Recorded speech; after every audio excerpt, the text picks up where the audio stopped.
जो लोग ज्यादा सोचते हैं उन्हें एक कहानी सुनाता हूँ। ये कहानी पूरा सुन लिए तो चिंता करना छोड़ दोगे तो सुनो। एक छोटे से गांव में आरव नाम का व्यक्ति रहता था।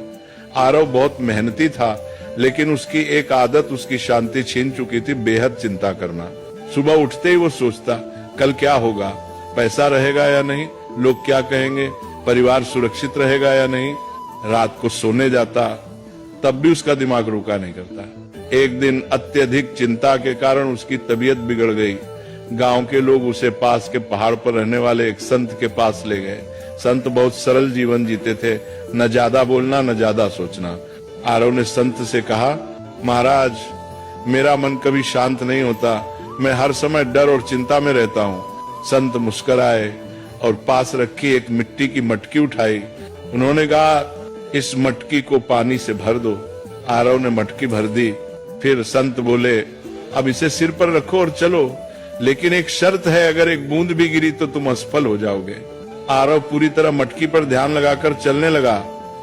रास्ते में लोग उससे बातें करते रहे, आवाजें आती रहीं, लेकिन आरव ने कुछ नहीं सुना। वह सिर्फ मटकी पर ध्यान देता रहा। कुछ देर बाद संत ने कहा, रुको, अब बताओ रास्ते में कितने लोग मिले। आरव बोला, महाराज, मुझे कुछ पता नहीं, मैं तो बस मटकी बचाने पर ध्यान दे रहा था। संत ने शांत स्वर में कहा, यही संत होने की शुरुआत है। जब ध्यान जरूरी चीज पर होता है तो बेकार की आवाजें अपने आप चुप हो जाती हैं। तुम्हारी चिंता इसलिए है क्योंकि तुम उन चीजों पर ध्यान दे रहे हो जो अभी हुई ही नहीं। फिर संत ने आगे कहा, जो तुम्हारे हाथ में है कर्म, उसे ईमानदारी से करो। जो तुम्हारे हाथ में नहीं, भविष्य से भगवान पर छोड़ दो। यही संत का मन है।